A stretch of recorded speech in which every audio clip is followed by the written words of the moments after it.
Iran బాలుడి video ఒకటి కన్నీళ్లు పెట్టిస్తుంది. దయచేసి యుద్ధం ఆపండి అంటూ వేడుకుంటున్నాడు చిన్నారి. యుద్ధాలు చేయొద్దంటూ కన్నీళ్లు పెట్టుకున్నాడు బాలుడు. ఆ వీడియో సోషల్ మీడియాలో వైరల్ అవుతుంది.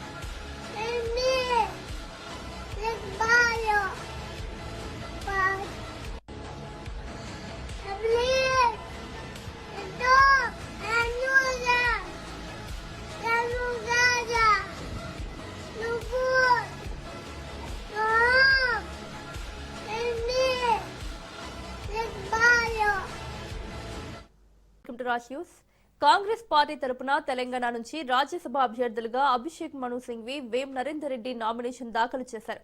ఎన్నికల అధికారి ఉపేందర్ రెడ్డికి నామినేషన్ పత్రాలు అందజేశారు. శాసనసభ వ్యవహారాల మంత్రి శ్రీధర్ బాబు నేతృత్వంలో నామినేషన్లు దాఖలు చేశారు. నామినేషన్ల సందర్భంగా మంత్రులు, ఎమ్మెల్యేలు, ఎమ్మెల్సీలు, ఎంపీలు అసెంబ్లీకి వచ్చారు.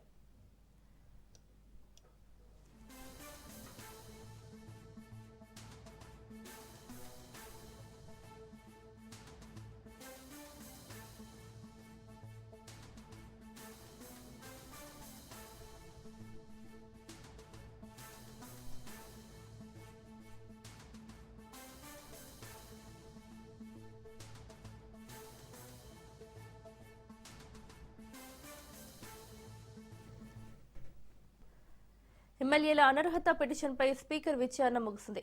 దానం నాగేందర్, కడియం శ్రీహరి పిటిషన్లపై స్పీకర్ విచారణ చేశారు. దానం నాగేందర్ పిటిషన్ మార్చి 7కు వాయిదా వేశారు. స్పీకర్ గడ్డం ప్రసాద్, కడియం శ్రీహరి పిటిషన్పై ఇరువురి వాదనలు ముగిశాయి. కడియం శ్రీహరి పిటిషన్ తీర్పు రిజర్వ్ చేశారు స్పీకర్ గడ్డం ప్రసాద్.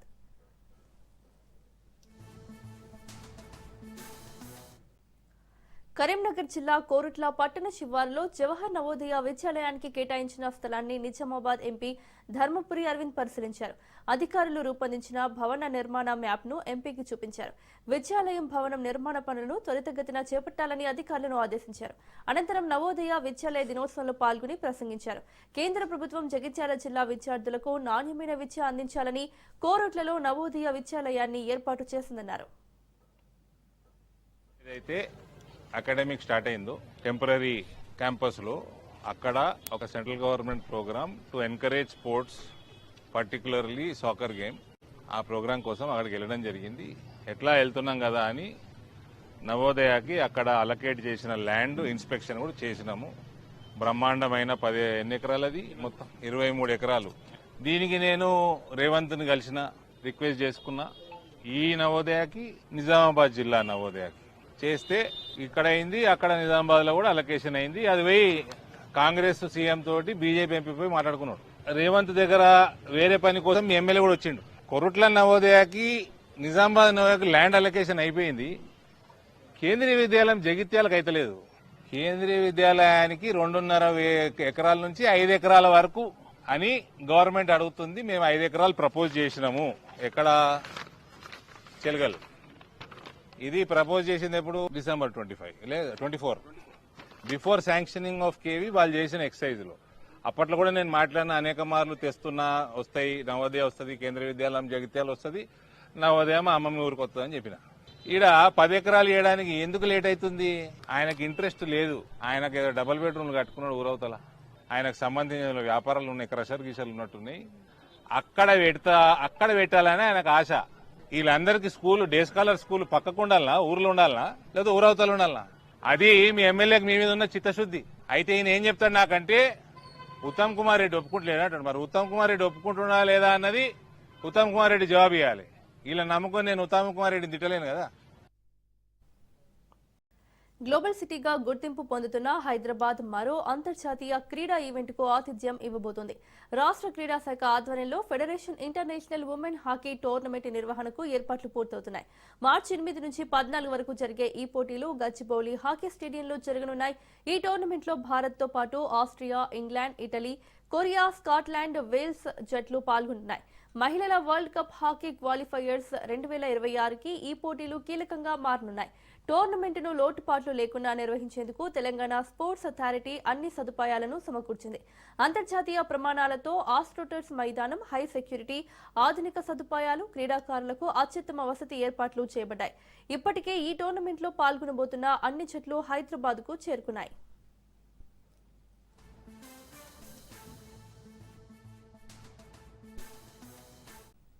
హైదరాబాద్ టోలీ చౌకీలో ప్రమాదం సంభవించింది. భవన నిర్మాణ పనులు చేస్తుండగా పరందా కూలింది. ఈ ప్రమాదంలో 3 మృతి చెందగా మరో 2కి తీవ్ర గాయాలయ్యాయి. ఇదే అంశానికి సంబంధించి మరింత సమాచారాన్ని మా ప్రతినిధి ప్రవీణ్ అందిస్తారు.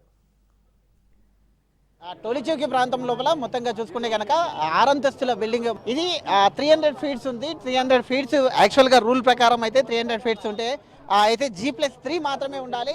ఆ G+5 నిర్మాణం చేపడుతున్నారు. అక్రమ నిర్మాణం కూడా చేపడుతున్నట్టుగా కూడా సమాచారం అయితే వస్తుంది. మొత్తంగా చూసుకుంటే కనుక ఈరోజు ఉదయం ఈ యొక్క కర్రలు ఏవైతే ఉన్నాయో మనం చూస్తూ ఉన్నాం. దీనికి క్లియర్గా ఈ కర్రలన్నీ కూడా పనిచేస్తున్న క్రమం లోపల ఈ కర్రలు మొత్తంగా కూడా చూసుకుంటే కనుక ఈ కర్రలు మొత్తంగా విరిగిపోయినటువంటి సిచ్యువేషన్ చూస్తున్నాం. చూసుకోవచ్చు, ప్లాస్టరింగ్ నడుస్తుంది. పైన అంతస్తులో లోపల ఉండేటటువంటి 6 అంతస్తుల భవనంలోకి ఎలాంటి సేఫ్టీ ప్రికాషన్స్ పాటించకుండానే ఈ నిర్మాణాలు చేపడుతున్నట్టుగా కూడా తెలుస్తుంది. ఇటువంటి బహుళ అంతస్తులు ఎప్పుడు నిర్మించవలసి వచ్చినా కానీ ఖచ్చితంగా రూల్స్ అండ్ రెగ్యులేషన్స్ పాటించాలి, భద్రత కూడా పాటించవలసి ఉంటుంది. మనం చూసుకోవచ్చు, మొత్తంగా క్లియర్గా చూసుకోవచ్చు. ఇవన్నీ కూడా ఇటుకలు ఇవన్నీ కూడా అక్కడి నుంచి పడినటువంటి దృశ్యాలు చూసుకోవచ్చు. ఈ యొక్క మొత్తంగా కూడా దీనికి సంబంధించినటువంటి ఈ రాడ్స్ కానీ మొత్తంగా కూడా ఇక్కడ ఇక్కడ మొత్తంగా పడిన దృశ్యాలను మనం చూస్తున్నాం. మొత్తంగా చూసుకుంటే కనుక ఆటోలో కూడా అయితే చూసుకోవచ్చు. ఈ ఆటోలో కూడా కొంతమంది కూర్చుంటే ఆటో మీద పడంగానే ఆటో కూడా ఏ విధంగా ఎంత దాని తీవ్రత చూసుకోవచ్చు. ఎంత తీవ్రత మొత్తంగా కూడా ఆటో తునాతునకలైనటువంటి సిచ్యువేషన్ చూస్తున్నాం. ఆటోలో ఉన్నటువంటి వారి పరిస్థితి కూడా విషమంగా ఉందంటూ కూడా చెప్తున్నటువంటి పరిస్థితులను చూస్తున్నాం. మొత్తంగా ఈ దాంట్లో ఇప్పటికే 3 చనిపోయారు. 3 చనిపోయి 2 పరిస్థితి విషమంగా ఉన్నట్టుగా కూడా తెలుస్తుంది. మొత్తంగా కూడా చూసుకుంటే కనుక కట్టెలు కూడా మొత్తంగా చూడొచ్చు. అయితే ఆ పై నుండి మొత్తంగా 5 అంతస్తుల పై నుండి కిందికి పడడం జరిగింది. మొత్తంగా 5 మంది కార్మికులు ఏపీకి చెందినటువంటి వాళ్ళు, వీళ్ళందరూ కూడా ఏపీకి చెందినటువంటి కార్మికులు.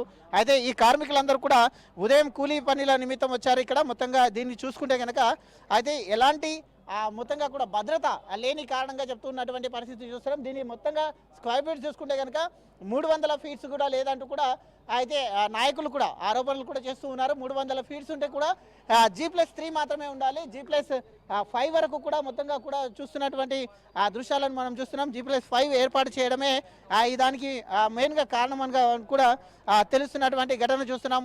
అయితే కార్మికులందరూ కూడా ఏపీలోని శ్రీకాకుళం ప్రాంతానికి చెందిన వారుగా తెలుస్తుంది. ఈ ఘటనలో ఇప్పటికే 3 పరిస్థితి మొత్తంగా కూడా విషమంగా ఉన్నట్టుగా కూడా సమాచారం వచ్చినప్పటికీ మొత్తంగా కూడా 3 కార్మికులు మొత్తంగా కూడా మరణించినట్టుగా తెలుస్తుంది. మరి 2 పరిస్థితి కూడా విషమంగా ఉన్నట్టుగా తెలుస్తుంది. విషమంగా ఉన్న వాళ్ళని మొత్తంగా కూడా అయితే ఆసుపత్రికి తరలించారు. చూసుకోవచ్చు మనం ఈ యొక్క తునాతునకలు ఆటో కూడా మొత్తంగా కూడా తునాతునకలు అయినటువంటి పరిస్థితి. పైనుండి కూడా 5వ అంతస్తు నుండి కూడా జారి కింద పడడం జరిగింది. అంటే ఇలాంటి బహుళ అంతస్తులు నిర్మాణం చేపట్టేటప్పుడు ఖచ్చితంగా భద్రతలు పాటించాలి. భద్రత పాటించకుండా ఇక్కడ ఉన్నటువంటి కాంట్రాక్టర్ కానీ ఇక్కడ ఉన్నటువంటి యజమాని ఖచ్చితంగా బాధ్యత వహించాలి అంటూ కూడా చెప్తున్నటువంటి సిచ్యువేషన్ చూస్తున్నాం. మొత్తంగా కూడా అక్కడి నుంచి పడినటువంటి వాళ్ళు ఇంకా ఎవరైతే గాయపడి హాస్పిటల్లో ఉన్నారో వాళ్ళ పరిస్థితి అయితే ఇంకా ఘోరంగా ఉంది అంటూ కూడా చెప్తున్నటువంటి సిచ్యువేషన్ చూస్తున్నాం. చూసుకోవచ్చు ఇక్కడ ఉన్నటువంటి రాడ్స్ కానీ అవన్నీ కూడా చూసుకోవచ్చు. రాడ్స్ ఇనుపై అక్కడ ఉన్నటువంటి కాంక్రీట్తో చేసినటువంటి బెడ్ ఏదైతే ఉందో అది మొత్తంగా కూడా అయితే కింద పడినట్టుగా తెలుస్తుంది. చూసుకోవచ్చు ఇటుకలు కూడా ఎక్కడికక్కడ చెల్లా చెదరమై మొత్తంగా కూడా చిన్న ఇటుక తాకితేనే ఎంత అయితే బాధ అనిపిస్తుంది. మొత్తంగా కూడా పైనుండి కింద పడ్డామంటే చూసుకోవచ్చు 5వ అంతస్తు కాకుండా 6వ అంతస్తు పైన వర్క్ చేస్తున్నారు. ఆ యొక్క కట్టెలు ఏవి కూడా దానికి సపోర్టింగ్గా ఉన్నటువంటి కట్టెలు కూడా ఏవి కూడా అది ఎక్కడెక్కడ మిగలకుండా అంటే కొన్ని సంవత్సరాలు అయితే ఇంత బహుళ అంతస్తులు కట్టేటప్పుడు కొన్ని ఇనుప రాడ్లను కూడా ఉపయోగిస్తుంటారు. అవి ఏవి కాకుండా చిన్నగా ఈ యొక్క గోవా కట్టెలను చేసినటువంటి సిచ్యువేషన్ చూస్తున్నాం. కట్టెలు కూడా ఏ విధంగా ఇరిగిపోయాయో చూసుకోవచ్చు. అయితే అంత పైకి ఉన్న కారణంగా వెయిట్ కూడా కొద్దిగానే ఉంటుంది కాబట్టి ఆ వెయిట్కు మొత్తం కట్టెలు కూడా ఇరిగిపోయినటువంటి సిచ్యువేషన్ చూస్తున్నాం. ఇప్పటికే ఆ యొక్క బిల్డింగ్ ఓనర్ కూడా ఇంకా స్పందించలేదంటూ కూడా చెప్తున్నటువంటి పరిస్థితి చూస్తున్నాం. ఆ బిల్డింగ్ ఏదైతే ఉందో 300 గజాల్లో ఉండేటటువంటి ఈ బిల్డింగ్కు ఏ విధంగా పర్మిషన్ ఇస్తారు, 5 అంతస్తుల భవన అయితే బహుళ అంతస్తుకు ఏ విధంగా పర్మిషన్స్ ఇస్తారు అంటూ కూడా చెప్తున్నటువంటి పరిస్థితులు చూస్తున్నాం. ఇప్పటికే ఆ రాష్ట్రంలో మొత్తం ఎక్కడ చూసినా కానీ హైదరాబాద్ జిహెచ్ఎంసీ పరిధిలో ఎక్కడ అక్రమ నిర్మాణాలు ఉన్నా కూడా అక్కడ హైడ్రా వాలిపోతుంది. మరి ఇప్పుడు హైడ్రా సంగతి ఏంది అంటూ కూడా అయితే బీఆర్ఎస్ నాయకులు ప్రశ్నిస్తున్నటువంటి దృశ్యాలు చూస్తున్నాం. వీడియో జర్నలిస్ట్ వరుణ్తో Praveen, Raj news.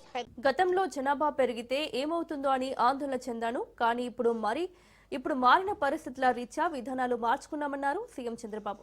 Population management policy ప్రకటనపై జరిగిన చర్చలో సీఎం సుదీర్ఘంగా ప్రసంగించారు. ఒకప్పుడు జనాభా నియంత్రణే పరమావధిగా భావించిన తాము నేడు జనాభా నిర్వహణ వైపు ఎందుకు అడుగులు వేయాల్సి వచ్చిందో సవివరంగా తెలియజేశారు. ఈ రోజు మనం చూస్తే ఫ్యామిలీ ప్లానింగ్ నేనే మాట్లాడా. ఆ రోజు మీరు చూస్తే ఫ్యామిలీ ప్లానింగ్ లో చూస్తే అధ్యక్ష 92, 93, 3 TFR 3%. అదే 98, 99కి 2.5, 97లో పాలసీ. ఆ పాలసీ వస్తాను 2002కి 2.2, ఈ రోజు 1.5. ఫ్యామిలీ ప్లానింగ్ గురించి ఒక రోజు పెట్టాం. ఇప్పుడు ఫ్యామిలీ ప్లానింగ్ ఇర్రెలవెంట్ అవుతా ఉంది. మనం మార్చుకోవాల్సిన అవసరం ఉంది. పాపులేషన్ ని ప్రమోట్ చేయాలని నేను మాట్లాడితే నాకు బాగా జ్ఞాపకం జయప్రకాష్ నారాయణ గారు నన్ను విమర్శించాడు. ఇటీవల మళ్ళీ నేను మాట్లాడితే తమిళనాడు సీఎం మాట్లాడాడు. RSS చీఫ్ అయితే భగవత్ గారు చాలా క్లియర్ గా 3 పిల్లలు ఉంటేనే ఈ దేశం రాబోయే రోజుల్లో సస్టైనబిలిటీ ఉంటుందని వారు మాట్లాడే పరిస్థితికి వచ్చారు. ఒకప్పుడు ప్రపంచంలోని హైయెస్ట్ పాపులేషన్ చైనా, ఇప్పుడు highest population India. At the same time 2 TFR 2 అంటే 2.1 ఉండాలి. యూపీ, బీహార్ ఆ 2 రాష్ట్రాల వల్ల ఈ రోజు పాపులేషన్ బ్యాలెన్స్ అవుతా ఉంది. సౌత్ ఇండియాలో మాత్రం నెగటివ్ గ్రోత్ స్టార్ట్ అయింది. ఇదే కంటిన్యూ అయితే సౌత్ ఇండియా మొత్తం ఇప్పటికి దీని రాజకీయ కోణంలో కూడా చూస్తున్నారు అధ్యక్ష కొంతమంది. అది కూడా ఉంటుంది. రేపు పార్లమెంట్ సీట్స్ వస్తే సౌత్ ఇండియాలో సంఖ్య తగ్గిపోతుంది, దీనివల్ల ఎట్లా అని కూడా మాట్లాడుతున్నారు. అది వేరే విషయం. నేను మాట్లాడేది భవిష్యత్తు కోసం మాట్లాడుతున్నాను. అవి ఎట్లా ప్రొటెక్ట్ చేసుకోవాలనో ఆ విషయాల్లో మాట్లాడదాం. ఒకప్పుడు మనందరం మాట్లాడేది ఒకరు ముద్దు, ఇద్దరు ఓకే, 3 వద్దు. ఆ రోజు మనం అందరం ఇదే స్లోగన్ మాట్లాడాం. ఈ రోజు మనం మాట్లాడాల్సింది ఒకరు వద్దు, 2 ఓకే, 3 ముద్దు అనేది అందరూ కూడా మాట్లాడగలిగితే. ఈ ఏడాది చివరికల్లా రామాయపట్నం పోర్టు పనులను పూర్తి చేస్తామన్నారు మంత్రి బీసీ జనార్దన్ రెడ్డి. గత వైసీపీ ప్రభుత్వం పట్టించుకోనందువల్లే ఆలస్యమైందన్నారు. ఇప్పటికే 75% పనులు పూర్తయ్యాయని, భూ నిర్వాసితుల కాలనీలో సకల సౌకర్యాలు కల్పిస్తామన్నారు. రామాయపట్నం ప్రాంతంలో శరవేగంగా అభివృద్ధి పనులు జరుగుతున్నాయన్నారు. నియోజకవర్గంలో రోడ్లు, వంతెన నిర్మాణానికి పూర్తి సహకారం ఉంటుందన్నారు.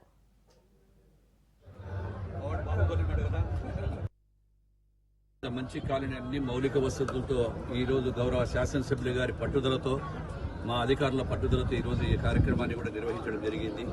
ఏదైతే ఈ కాలనీ వచ్చిన తర్వాత ఇక్కడ రేపు రాబోయే కాలంలో ఇండస్ట్రీస్ కూడా ఇప్పుడు బీపీసీలు కావచ్చు, ఇండస్ట్రీలు కావచ్చు, ఇవన్నీ కూడా త్వరలో వస్తున్నాయి. మా కూటమి ప్రభుత్వం, మా గౌరవ ముఖ్యమంత్రి గారు వచ్చిన తర్వాత ఈ పరిశ్రమలు కూడా పరిగెత్తుకొని వస్తూ ఉన్నాయి. గత పాలకుల వాళ్ళకు భయపడిపోయినటువంటి, పారిపోయినటువంటి పరిశ్రమలన్నీ కూడా ఇప్పుడు పరిగెత్తుకొని వస్తూ ఉన్నాయి. త్వరలోనే ఈ యొక్క నియోజకవర్గం చాలా పరిశ్రమలు కూడా వస్తాయి, అభివృద్ధి చెందుతుంది, ఉద్యోగ అవకాశాలు కూడా కల్పిస్తామని చెప్పి తెలియజేస్తాం.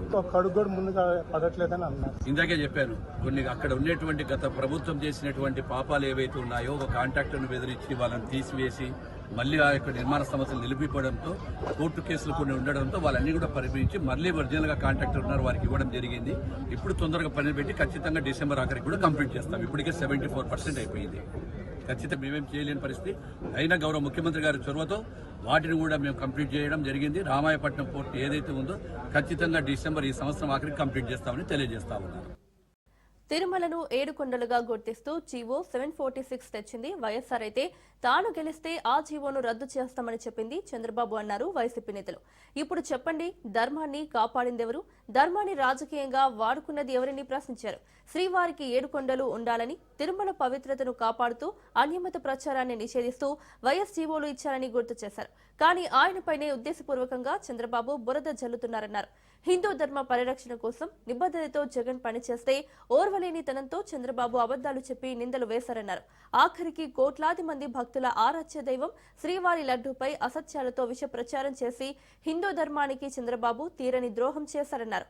ధర్మాన్ని హననం చేసిన వారిని ఆ ధర్మమే హననం చేస్తుందని, భక్తి ముసుగులో నువ్వు ద్రోహం చేస్తుంటే ఆ దేవదేవుడు ఊరుకుంటారా చంద్రబాబు అంటూ నిలదీశారు. 2007 జూన్ 2న జీవో నంబర్ 746 తీసుకువచ్చిన వైఎస్ఆర్ తిరుమల పరిధిని 322.68 స్క్వేర్ కిలోమీటర్లకు విస్తరించారు. 7 కొండలను టీటీడీ పరిధిలో చేర్చారు. స్వామివారికి వైఎస్ఆర్ చేసింది ఇది. అప్పుడు వైఎస్ఆర్, ఇప్పుడు జగన్ మీద నిందలు వేస్తున్న ప్రతి ఒక్కరూ గుర్తించాల్సిన, గుర్తుపెట్టుకోవాల్సిన విషయం ఇది.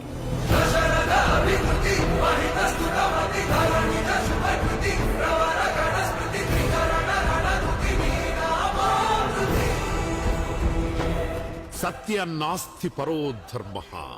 సత్యం కంటే మించిన ధర్మం లేదు. తిరుమల లడ్డు విషయంలో చంద్రబాబు ఆడిన నాటకాలు అన్ని ఎన్ని కావు. జంతు కొవ్వు కలిసిందంటూ ఒకసారి, బాత్రూంలో వాడే ఆయిల్ వాడారని ఇంకోసారి, 40 ఏళ్ల రాజకీయం అనుభవందని 4 సార్లు ముఖ్యమంత్రి చేశానని చెప్పుకునే చంద్రబాబు సత్యదూరమైన ఆరోపణలు చేస్తూ కోట్ల మంది హిందువుల మనోభావాలతో ఆడుకున్నాడు. సిబిఐ నివేదికతో అవన్నీ అబద్ధమని తేలిపోయింది. అసలు తిరుమలను 7 కొండలుగా అధికారికంగా గుర్తించిందే ఆనాటి వైఎస్ఆర్ సర్కార్. మీరు 7 కొండలు 2 కొండలు అంటే కాదు, ఇది తప్పు అని చెప్పిన తర్వాత నేను దేవునికి మొక్కును. 7 కొండలు అంటాం. 7 కొండలు ఎందుకు, నీకు 2 కొండలు చాలు. రాజశేఖర రెడ్డి గారు కూడా 7 కొండల్లో ఎందుకు 5 కొండలు 3 కొండలు చాలు. 7 కొండల వాడ అని చెప్పేసి మాట్లాడే సందర్భం నుంచి 7 కొండలు ఎందుకు 2 కొండలు అన్నందుకు ఏం జరిగింది వాళ్ళ ఫ్యామిలీలో మనందరం కూడా గుర్తుంది, అందరికీ గుర్తుంది, వాళ్ళకి కూడా గుర్తుంది. Jio number 746, Jio number 747. అసలు ఆ జియోలు ఇచ్చింది ఎవరు? రాజశేఖర రెడ్డి గారు ఇచ్చిన. ఆ జియోలు ఏంటి?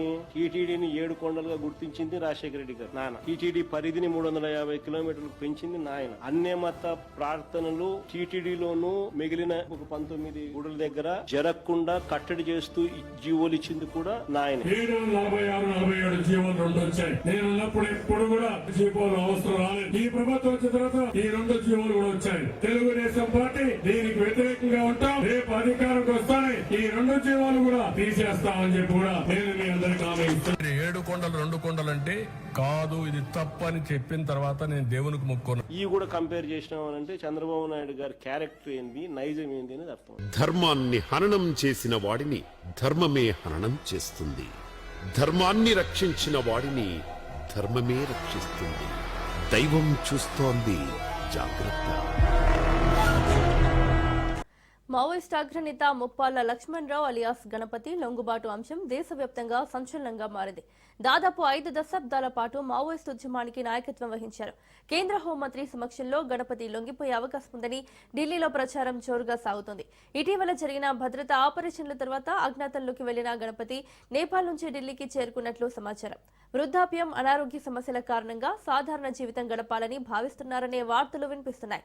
ఈ పరిణామం నిజమైతే మావోయిస్టు ఉద్యమ చరిత్రలో ఇది ఒక కీలక మలుపుగా మారే అవకాశం ఉందా?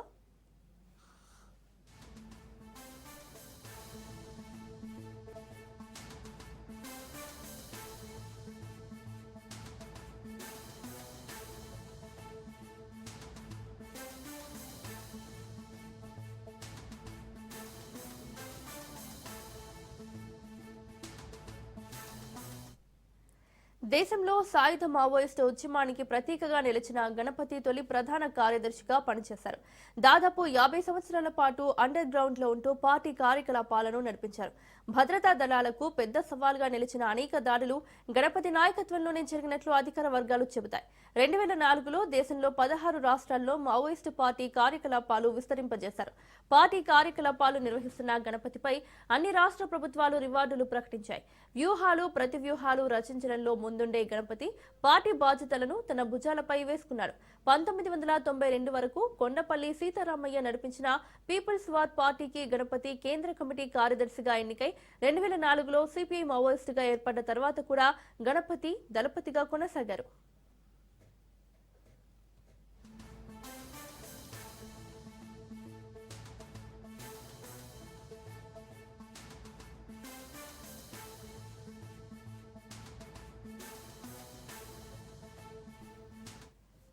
పంతొమ్మిది 1949లో ఉమ్మడి కరీంనగర్ జిల్లాలో జన్మించిన గణపతి యువకుడిగా ఉన్నప్పుడే రైతు ఉద్యమాల వైపు ఆకర్షితులయ్యారు.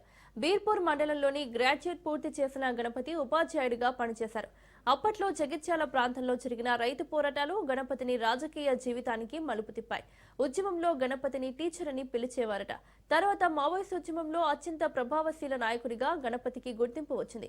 1972-73లో బీఈడీ ట్రైనింగ్ కోసం వరంగల్ వెళ్లి అక్కడి నుంచి అటే అజ్ఞాత బాట పట్టాడు. గణపతి వయసు ప్రస్తుతం 70 దాటడంతో పాటు ఆరోగ్య సమస్యలు కూడా వేధిస్తున్నాయి. కుటుంబ సభ్యుల సూచన మేరకు సాధారణ జీవితం గడపాలని గణపతి భావిస్తున్నట్లు టాక్. ఈ నేపథ్యంలో తెలంగాణ పోలీస్ ఇంటెలిజెన్స్ విభాగం గణపతితో రహస్యంగా సంప్రదింపులు జరిపినట్లు విశ్వసనీయ వర్గాల మాట.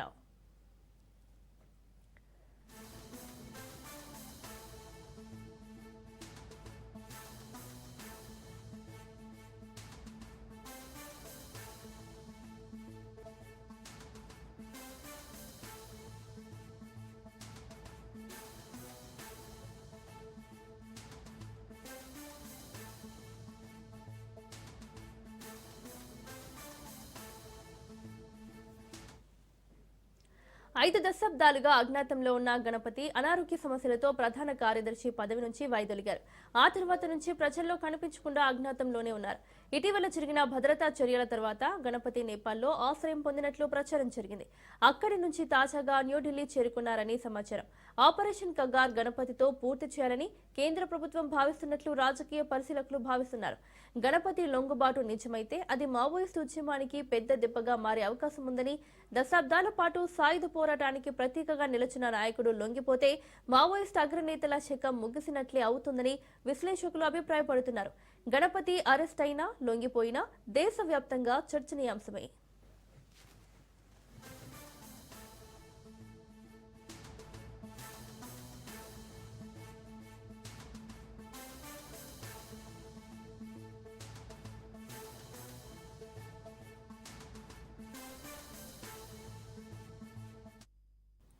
AP deputy speaker Raghurama Krishnam Raju custodial torture కేసులో విచారణ జరిగింది. ఐపీఎస్ అధికారి సునీల్ నాయక్ పోలీసుల విచారణకు హాజరయ్యారు. కస్టోడియల్ టార్చర్ కేసులో A7 గా సునీల్ నాయక్ ఉన్నారు.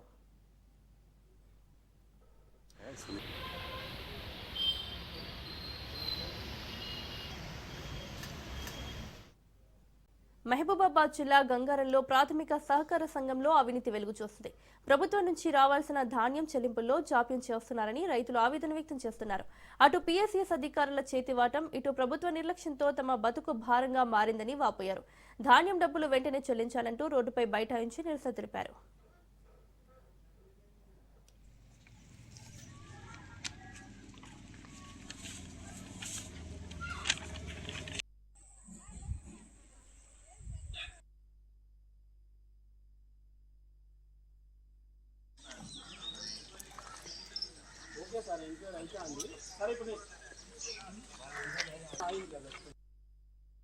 చింతగూడెం గంగారం మండలం పులసం సారాయని దొండలు పోసి 2 నెలలు అవుతుంది. 120 బత్తాలు పోసినాం. బార్దాన్ని మేమే కొనుక్కున్నాము. 30 రూపాయలు పెట్టి సుతులు మేమే కొనుక్కున్నాం. ఇంత ఎప్పుడైనా పైలైనా ఇప్పుడు రోజు రేపే అంటాను. ఇప్పుడు 2 నెలలు అవుతుంది. ఇప్పటికి పోసి 2 చిల్లర దగ్గరకు వస్తాను. ఇప్పటికన్నా మా పైసలు మాకు ఇవాళ రేపట్లో కొడితే ఏం కాదు. రాకుంటే ఏం చేస్తాం, ఇక మేము చేస్తాం. ఇక గవర్నమెంట్నే కోరుతాను, మా పైసలు మాకు ఇవ్వాలని కోరుతాను గవర్నమెంట్ని. మొక్కజొన్నలు వేసి 300 బస్తాలు అవుతుంది.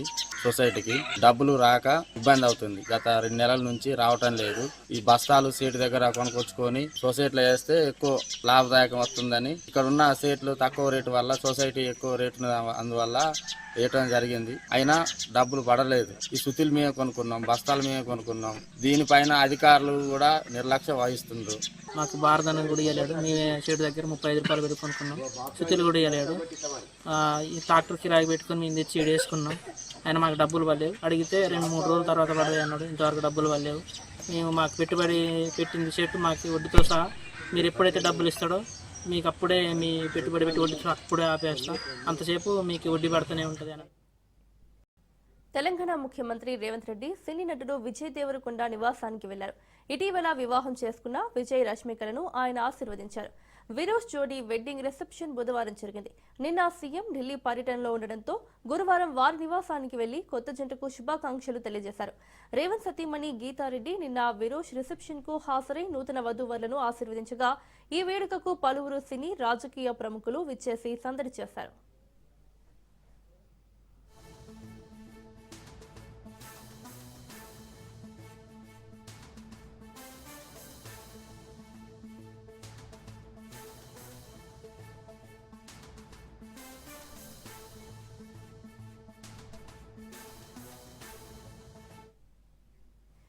తెలంగాణ ముఖ్యమంత్రి రేవంత్ రెడ్డి సినీ నటుడు విజయ్ దేవరకొండ నివాసానికి వెళ్లారు. ఇటీవల వివాహం చేసుకున్న విజయ్ రష్మికలను ఆయన ఆశీర్వదించారు. విరోజ్ జోడీ వెడ్డింగ్ రిసెప్షన్ బుధవారం జరిగింది. నిన్న సీఎం ఢిల్లీ పర్యటనలో ఉండడంతో గురువారం వారి నివాసానికి వెళ్లి కొత్త జంటకు శుభాకాంక్షలు తెలియజేశారు. రేవంత్ సతీమణి గీతారెడ్డి నిన్న విరోజ్ రిసెప్షన్ కు హాజరై నూతన వధువులను ఆశీర్వదించగా ఈ వేడుకకు పలువురు సినీ రాజకీయ ప్రముఖులు విచ్చేసి సందడి చేశారు.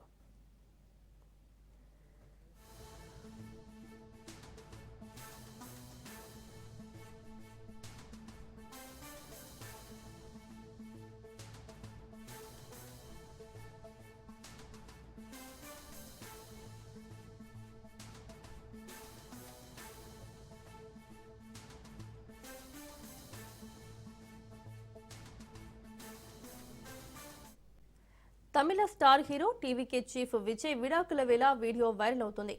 ఆయన చెన్నైలోని ఓ పెళ్లి రిసెప్షన్ కు త్రిషతో కలిసి వెళ్లారు. ఇద్దరు ఒకే కారులో కలిసి వెళ్లారు.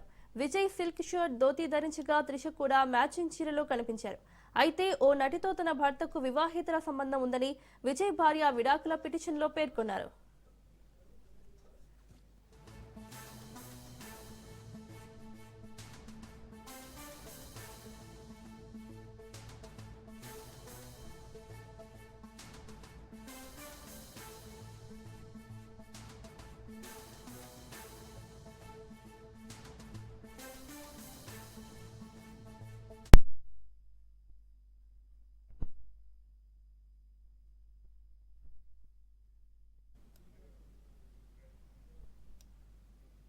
తమిళ star hero TVK chief Vijay విడాకుల వేళ వీడియో వైరల్ అవుతోంది.